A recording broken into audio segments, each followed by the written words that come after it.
Irmãos e irmãs do Grupo de Estudos Espíritas Rita de Cássia do Leblon, no Rio de Janeiro. Hoje é com muita alegria que voltamos aos estudos da casa, hoje novamente pelas plataformas virtuais e, inicialmente, convidamos a todos a levarmos o nosso pensamento ao Deus Pai Criador de nossas almas, pela bênção da vida, a Jesus, nosso Mestre amado, guia e modelo da humanidade, e aos bons espíritos de nossa casa, para que eles nos fortaleçam na fé, na coragem e na esperança, para prosseguirmos na nossa jornada evolutiva, guardando a certeza de que Deus não abandona nenhum dos seus filhos. Que assim seja. Então, meus irmãos e amigos, hoje vamos estudar, nesse momento, refletir sobre um tema muito importante, fundamental mesmo, que está contido no capítulo 12 do Evangelho segundo o Espiritismo, nos itens 5 e 6, que trata dos os inimigos desencarnados. Esse é o subtítulo que Kardec deu a esses dois itens, dentro do capítulo Amai os vossos inimigos. Né? E então, o que nós observamos logo de início? Que Jesus, no Evangelho de Mateus, capítulo 5, versículo 43 a 47, e no capítulo 5, no versículo 20, nos fala para retribuir o mal com o bem e lembra que, se nossa justiça não for mais abundante que a dos escribas e dos fariseus, não entraremos no reino dos céus. E depois ainda, no Evangelho de Lucas, capítulo 6, versículo 32 a 36, ele nos diz que se amarmos apenas os que nos amam, que mérito teremos? Pois as pessoas de má vida também amam os que os amam. E nós observamos aí que Jesus, nesses dois ensinamentos, nessas duas proposições que ele faz a nós outros, que ele vai, de alguma maneira, aprofundando o conceito de amar, o conceito do amor.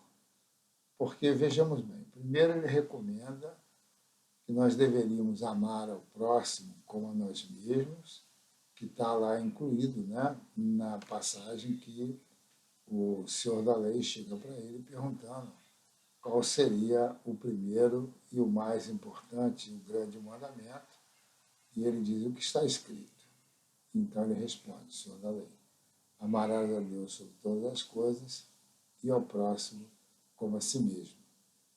E nesse amor ao próximo, ele antecede o amor ao próximo, dizendo que nós deveríamos amar ao próximo como a nós mesmos. Ficando claro para nós outros que, se não houver o alto amor, ou seja, aquele que não consegue amar a si próprio, amar no sentido de se respeitar. Respeitar como? Respeitando as leis de Deus que estão estabelecidas na nossa consciência e do ponto de vista da nossa vida do dia a dia, se refere exatamente à questão de obedecer os limites das nossas forças, o limite das nossas necessidades. E ainda esses dias nós víamos uma referência ao Chico Xavier, em que o apóstolo do Espiritismo no Brasil, ele dizia que ele se dava por feliz porque ele tinha aprendido a viver, a se contentar a viver com o necessário. E muitas vezes nós vivemos quase sempre buscando o supérfluo. E a partir daí criamos sofrimento, criamos dores que não teríamos necessidade de passar. Mas voltando aqui ao tema da questão do amor ao próximo, nós vamos ver que Jesus recomenda, quando Pedro pergunta a ele quantas vezes ele deveria perdoar aqueles que houvessem errado contra ele, se 7 vezes, e lembrando, inclusive, que nas tradições mais antigas registradas na Bíblia, no Velho Testamento, se dá conta de que, naquela época, nos tempos mais remotos da vida do povo judeu, estabelecia-se se alguém houvesse cometido um erro contra você ou te prejudicasse em alguma coisa, a lei te dava direito a fazer igual para com ele até 7 vezes. Depois, então, com a evolução do pensamento, do amor de Deus pelas criaturas, Jesus nos traz, então, que nós deveríamos perdoar não 7 vezes, que aí a lei mudou. Então, a necessidade de você perdoar o seu irmão até 7 vezes. E quando Pedro, então, interroga Jesus quantas vezes ele deveria perdoar, confirmando, né?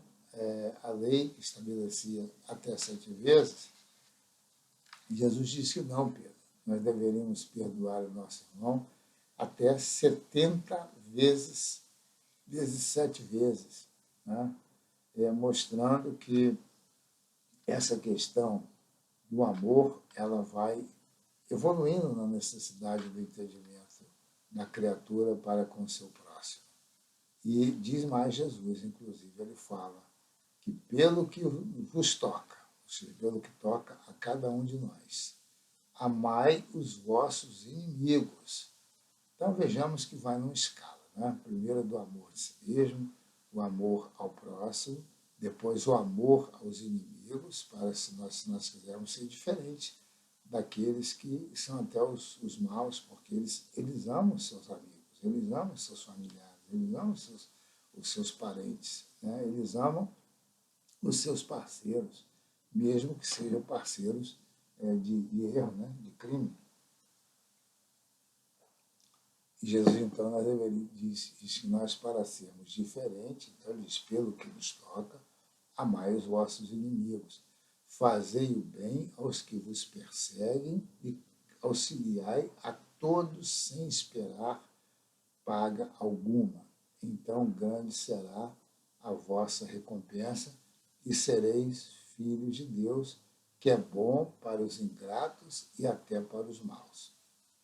E conclui Jesus: sede, pois, cheios de misericórdia, como misericordioso é o vosso Deus. Olha bem, se nós queremos realmente galgar a posição de filhos de Deus, aí poderia perguntar, peraí, mas todos nós não somos filhos de Deus? A doutrina não nos ensina que todos nós somos filhos de Deus? O próprio Evangelho do Cristo diz que todos nós somos filhos de Deus? Sim, mas aí ele está trazendo uma analogia que, de fato, nós seríamos considerados filhos de Deus, conforme ele diz, eu e o Pai somos um. Então, ele se colocava na condição de filhos de Deus, e nós, hoje em dia, poderíamos dizer que nós somos, por enquanto, criaturas de Deus. Filhos de Deus seremos quando compreendermos integralmente a lei de Deus e colocarmos essas leis de Deus em prática. Aí sim nós seremos filhos de Deus, nós estaremos morando na casa do Pai, né? Mas não é um lugar físico, já que a doutrina nos esclarece que não existe um lugar físico onde está o Criador, e até mesmo na pergunta número 1 do Livro dos Espíritos, Kardec interroga, né? O que é Deus? E os Espíritos benfeitores respondem que a inteligência suprema, causa primária de todas as coisas. E por ora nos demos por satisfeitos, né? Porque não temos condições de compreender o Criador. Temos até condições de entender alguns de seus atributos, infinitamente bom e justo, onipotente, onisciente, em suma, aqueles atributos todos que está bem descrito pelos espíritos benfeitores.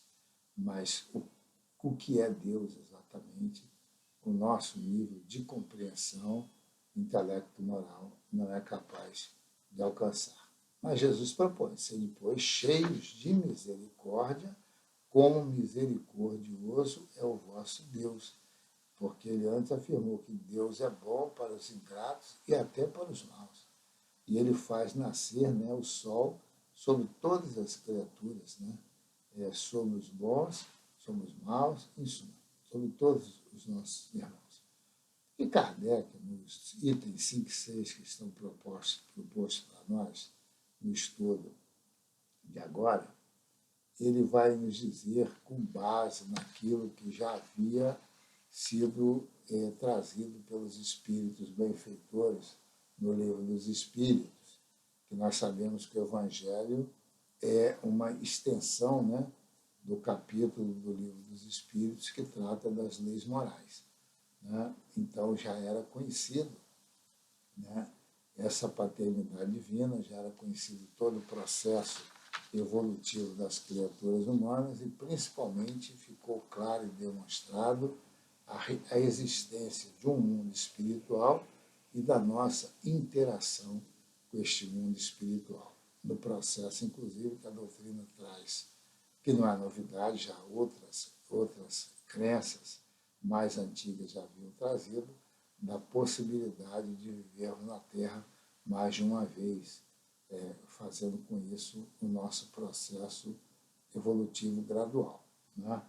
Então, Kardec, a partir desse conhecimento, que fica claro, fica objetivo, fica demonstrado de uma maneira irrefutável, que quando nós desencarnamos na Terra, quando nós morremos, pelo linguajar comum da morte do corpo físico, o nosso espírito sobrevive a essa morte e vai para o mundo espiritual, levando exatamente todas as suas emoções, todas as construções que ele realizou durante a vida, trazendo, inclusive, nesse processo, quando vai reencarnar, traz, inclusive, as suas lembranças. Mas no período em que estamos no mundo espiritual, nós conservamos todas as nossas mágoas, nossas dores, nossas tristezas, nossas inimizades, né? Então, com base nisso, é que Kardec veio propor, inclusive, o amar, ou melhor, ele vai tratar aqui dos inimigos desencarnados e a relação que nós devemos estabelecer para com eles, né? Então, nós vamos nos permitir ler, né, para ver exatamente o pensamento do codificador de forma bem clara e bem objetiva, quando ele diz assim: os inimigos desencarnados. No item número 5. Ainda outros motivos tem o espírita para ser indulgente com os seus inimigos. Sabe ele, primeiramente, que a maldade não é um estado permanente dos homens, que ela decorre de uma imperfeição temporária e que, assim como a criança se corrige dos seus defeitos, o homem mau reconhecerá um dia os seus erros e se tornará bom. Então, qual a razão pela qual nós devemos amar os nossos inimigos desencarnados? Porque nós sabemos, a doutrina nos esclarece, que os erros, a maldade que nós trazemos em nossos corações não é uma coisa permanente dos homens. Por quê? Porque lá na questão 132 do Livro dos Espíritos, Kardec pergunta qual a finalidade da encarnação, e os espíritos dizem, né, que Deus submete as criaturas ao processo da encarnação e depois da reencarnação, já que numa única existência não nos é possível fazer o objetivo da encarnação, que é progredir, nos aperfeiçoar.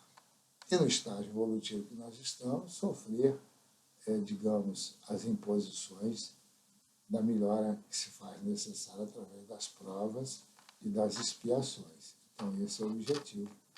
Visando o quê? Visando que cada um, os Espíritos respondem, assuma a parte que lhe cabe na obra da criação. E aí, nessa parte que nos cabe na obra de criação, nós vamos ver exatamente as diversas posições que nós ocupamos na condição de pai, de filho, de administrador, de colaborador, de participante da vida da sociedade todos os dias. Então, é essa parte que nos cabe realizar, porque Deus nos permite que o processo evolutivo se faça através das nossas experiências. Então, fica claro, traz Kardec aqui, que a maldade não é um estado permanente do homem e que ela decorre exatamente da imperfeição temporária, já que ninguém é fadado a viver no mal eternamente. Né? E assim como a criança, ele cita o exemplo da criança, que comete erros, o homem mau também um dia irá corrigir os seus erros e se tornar bom. É o que nós observamos. Né? E continua Kardec, nesse item número 5, ele vai trazer, inclusive, um outro motivo. Né? Sabe também que a morte é apenas o livro da presença material do inimigo, ou seja, quando aquele que se tornou nosso inimigo, ou porque nós cometemos alguma coisa, né, contra ele, ou alguma coisa que ele tenha cometido contra nós, então esse inimigo ele vai para o mundo espiritual levando exatamente essas dissensões, essas dores. Tanto é que Jesus recomenda, né, naquela passagem incrível em que ele está com seus apóstolos em frente ao gasofilácio, que era nos templos judeus daquela época, a tradição era de se fazer ofertas. Né? Então ele diz que quando nós formos orar, quem vai ao templo para orar, e antes de fazer a nossa oferenda, nós depositássemos a oferenda, eram todas oferendas materiais naquela época, né? Depositássemos junto do altar e fôssemos, se nós tivéssemos alguém que tivesse alguma coisa contra nós, que nós fôssemos em busca dele, pedir perdão e nos reconciliar. O detalhe importante de observar nesse ensinamento do Cristo é que ele não diz, né, se alguém fez alguma coisa contra nós. É se nós tivéssemos a consciência de que alguém tem alguma coisa contra nós, que nós fôssemos em busca da reconciliação. Ou seja, o dever de se reconciliar cabe a cada um de nós, independente de quem seja a origem do mal que gerou aquela indisposição. Por quê? Porque o que acontece? O que a doutrina nos esclarece? Carregar o erro, carregar a culpa, é como se alguém colocasse um monte de pedra numa mochila e saísse caminhando com elas. Pedras essas que não teriam nenhum valor, não vai construir nada, não vai fazer com nada. Então, carregar a culpa, carregar o ódio, é carregar em nossos corações uma pedra sem proveito. Então, nós não podemos, consequentemente, nós ficamos pesados, nós não temos condições de alçar voo. Então, daí a recomendação do Cristo de que nós fôssemos em busca da reconciliação. Então, esse Kardec sabe também que a morte, repetindo, apenas o livro da presença material do seu inimigo, pois que este o pode perseguir com o seu ódio, mesmo depois de haver deixado a terra, que assim a vingança que tome falha ao seu objetivo, que, ao contrário, tem por efeito produzir maior irritação, capaz de passar de uma existência a outra. Então, lá no livro dos médiuns, nós vamos ver os processos obsessivos e também nas obras do Manuel Filomeno de Miranda, através do Divaldo Pereira Franco, do Dr. Bezerra, através da Dona Ivone, em suma, de vários benfeitores que nos escrevem a respeito, quando nós partimos para o mundo espiritual, carregando em nossos corações ódio, rancor, mágoa, ou então quando nós na Terra queremos nos livrar dos nossos inimigos, houve tempo em que, através do duelo ou de outras práticas, nós achamos que, eliminado o nosso inimigo, estaria tudo resolvido. Não é verdade. né, o inimigo continua vivo, porque o espírito é imperecível, e continua vivo, guardando todos os sentimentos, todas as mágoas, todo o ódio, todo o rancor. E o que vai acontecer? Ele, de alguma maneira, vai buscar-nos para poder, de alguma sorte, cobrar. E como é que isso se dá? Aí a doutrina novamente vem nos esclarecendo. Através do fluido cósmico universal, o nosso pensamento se liga, né, àquele sistema de rancor, de ódio, de maldade, através, às vezes, do arrependimento, e com base nisso, aquele nosso inimigo ele vai e nos localiza, né? E a partir daí ele passa a exercer sobre nós uma perseguição, querendo cobrar, né? E aí com uma grande desvantagem, porque ele está num plano invisível para os nossos olhos de encarnados, nós não o vemos, e ele respeita, ele obedece, ele segue todos os nossos passos, nos observando. Daí, inclusive, aquela passagem de Paulo, numa das suas epístolas, quando ele diz que nós estamos cercados por uma multidão de testemunhas.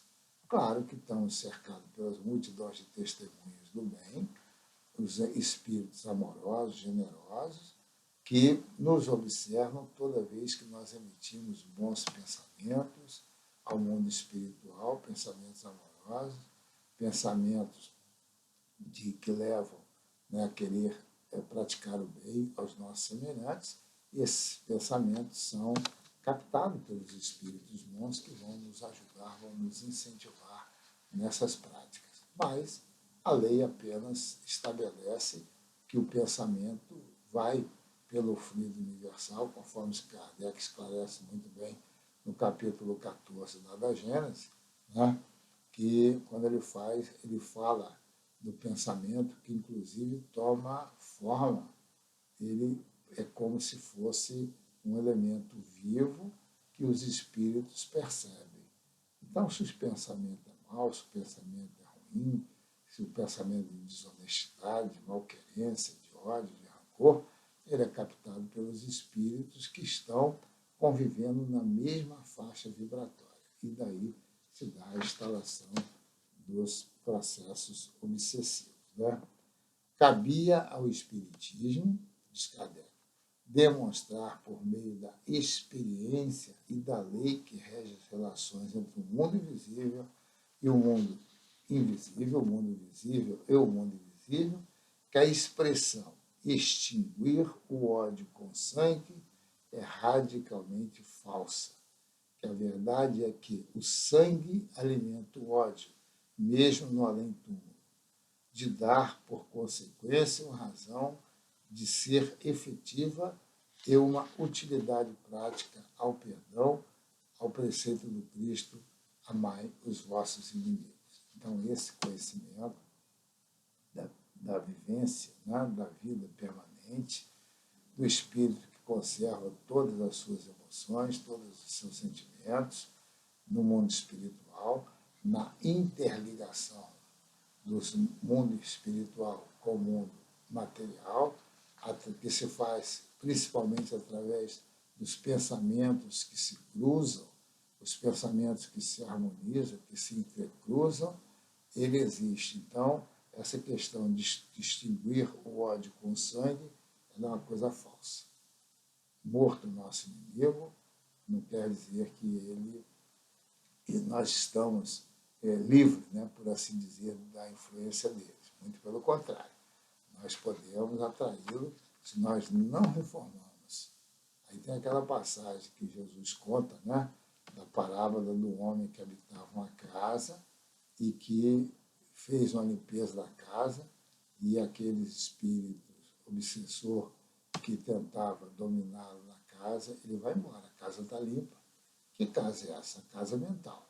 Limpamos o nosso pensamento através do conhecimento, do estudo, da prática de boas ações, a frequência da nossa instituição religiosa, as orações, os conhecimentos que se desenvolvem, a participação, a colaboração nas atividades da casa, na quentinha, nas outras obras assistenciais, nas doações que podemos fazer, às vezes de tempo, às vezes financeira, para a manutenção dos trabalhos da casa, e aí fazemos uma limpeza.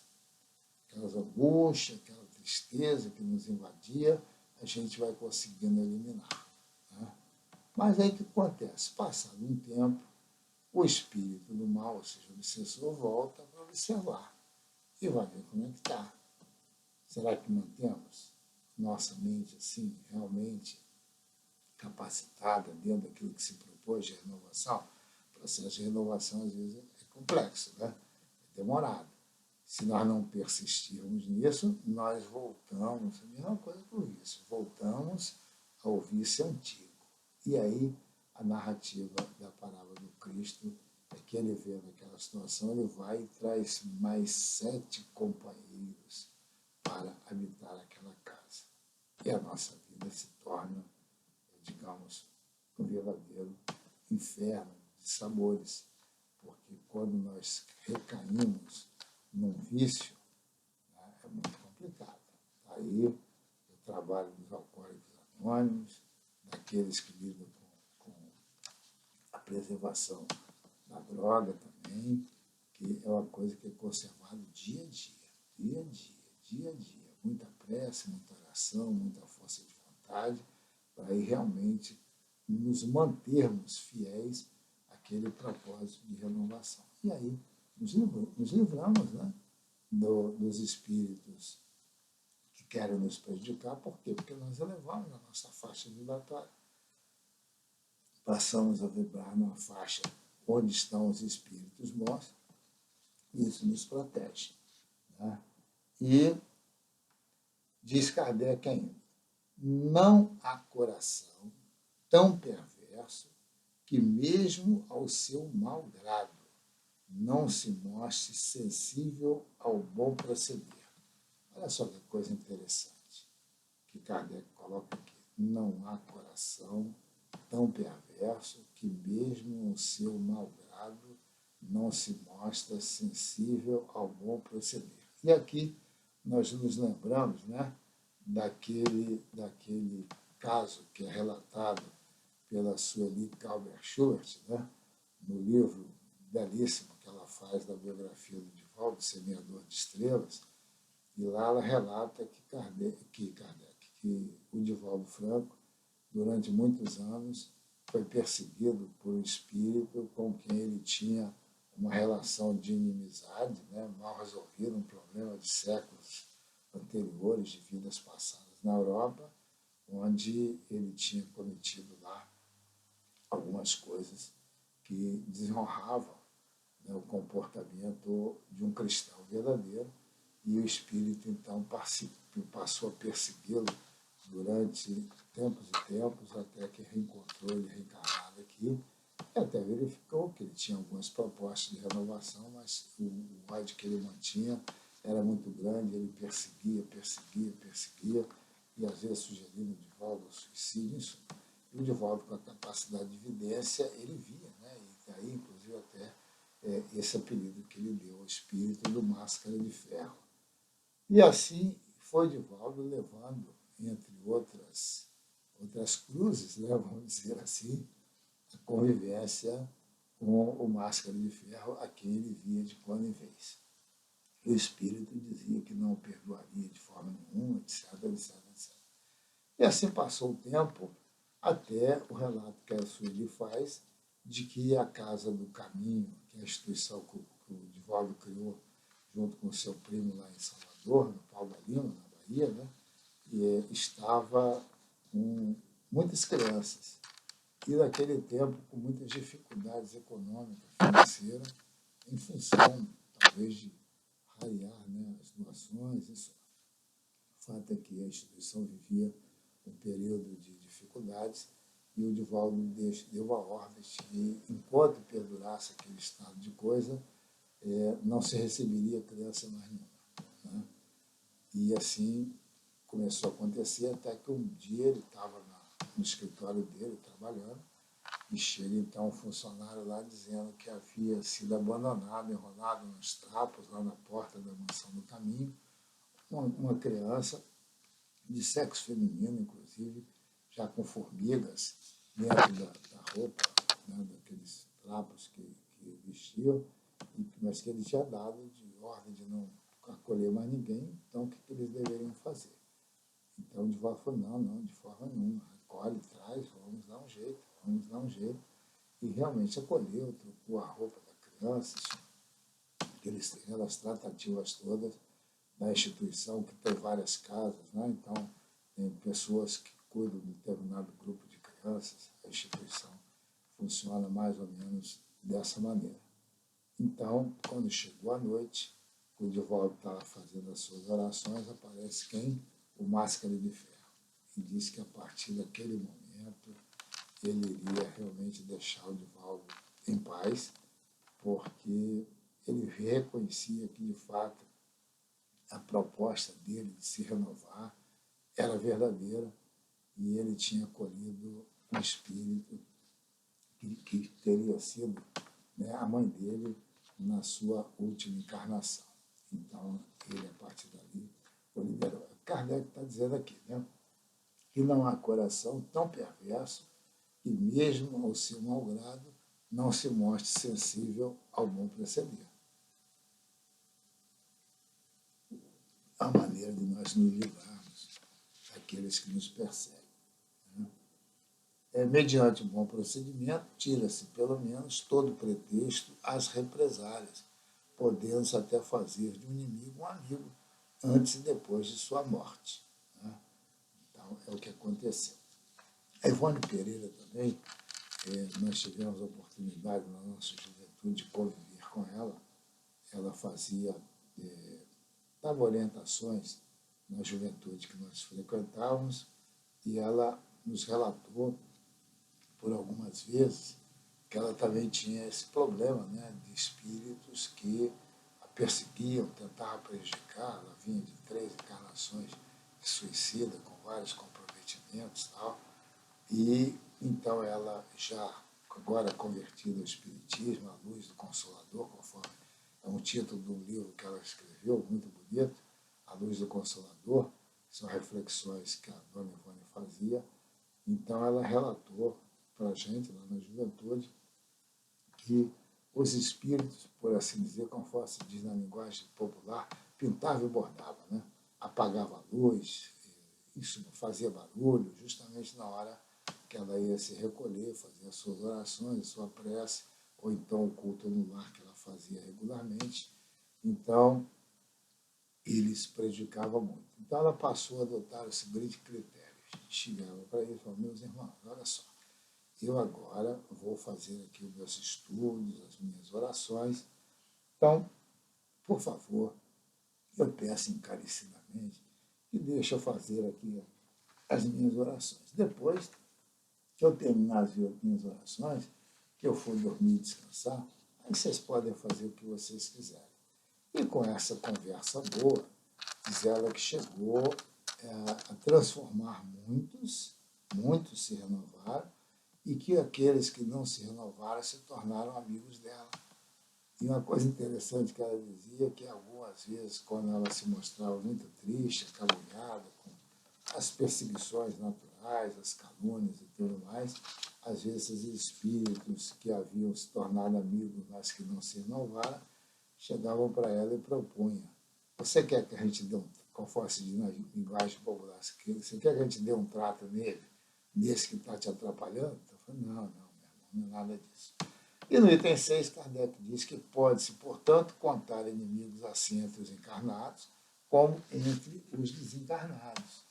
Então, nós temos os inimigos do mundo invisível, manifestam sua malevolência pelas obsessões e pelas subjugações, com que tanta gente se vê a braços e que representa um gênero de provação, as quais, como as outras, concorrem para o adiantamento do ser.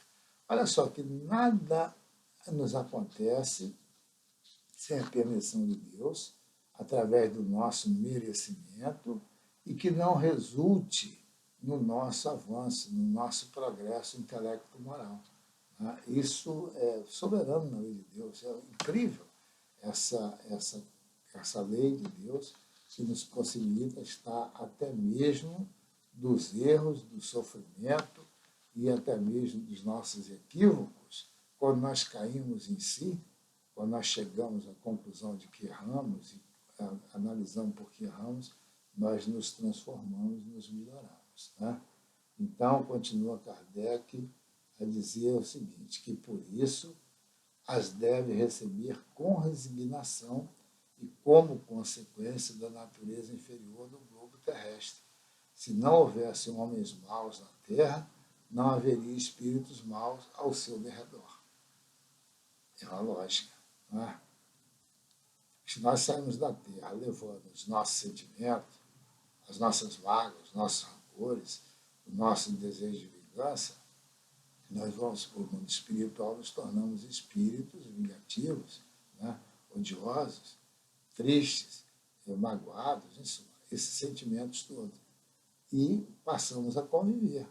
Então, os encarnados têm esse sentimento, os desencarnados têm esse sentimento, se usam e se cruzam, é quando nós vemos realmente tanta maldade às vezes acontecendo. E continua Kardec dizendo o seguinte, outrora, sacrificavam-se vítimas sangrentas para aplacar os deuses infernais, que não eram senão os maus espíritos. Aos deuses infernais sucederam os demônios, que são a mesma coisa. O Espiritismo demonstra que esses demônios mais não são do que as almas dos homens perversos, que ainda se não despojaram dos instintos materiais, que ninguém logra aplacá-los senão mediante o sacrifício do ódio existente, isto é, pela prática da caridade. É o exemplo do Máscara de Ferro, que a gente relatou ainda há pouco, lá com o Divaldo Pereira Franco. Que esta não tem por efeito unicamente impeli-los de praticar o mal, e sim também o de reconduzi-los ao caminho do bem e de contribuir para a salvação deles.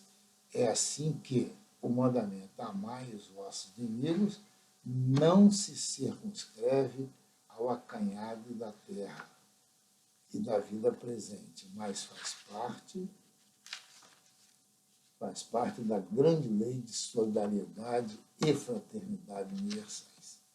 Então, nós vemos que é um modo contínuo, né?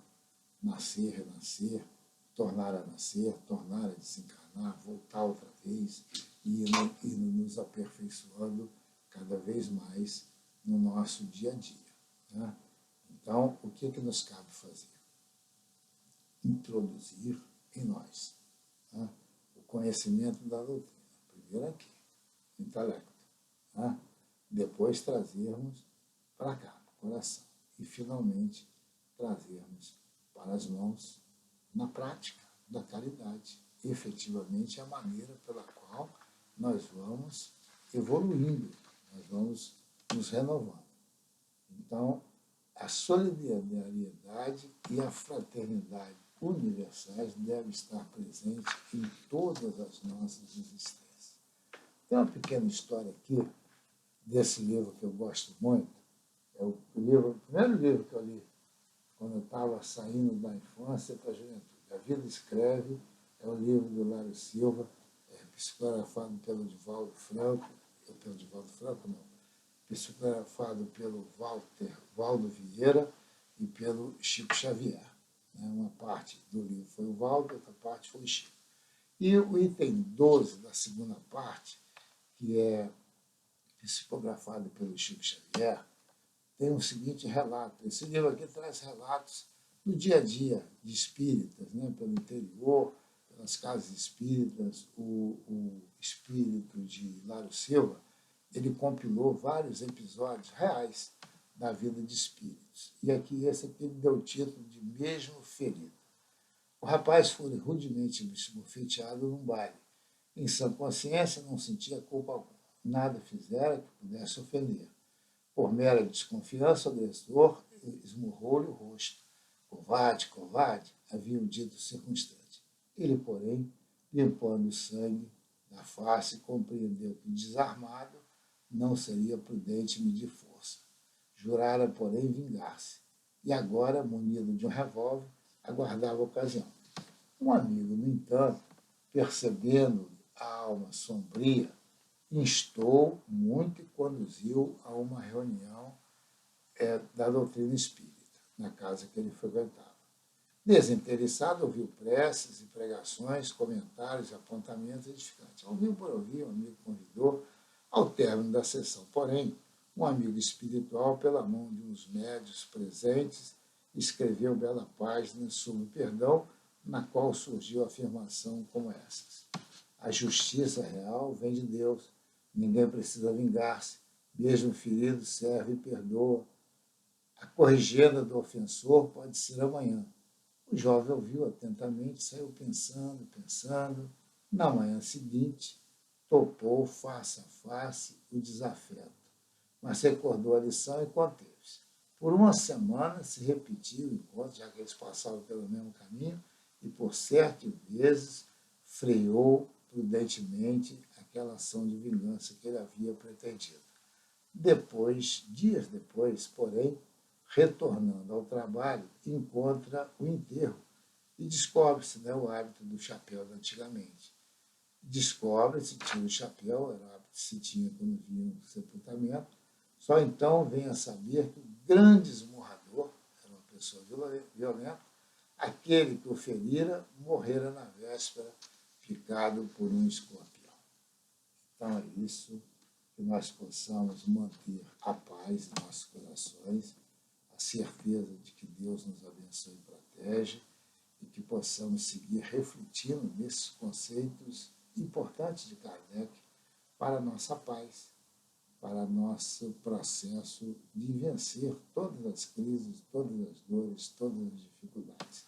Que o Mestre Jesus nos abençoe, que Maria de Nazaré nos ampare e proteja a todos, e que nós possamos seguir sempre adiante. Muita paz.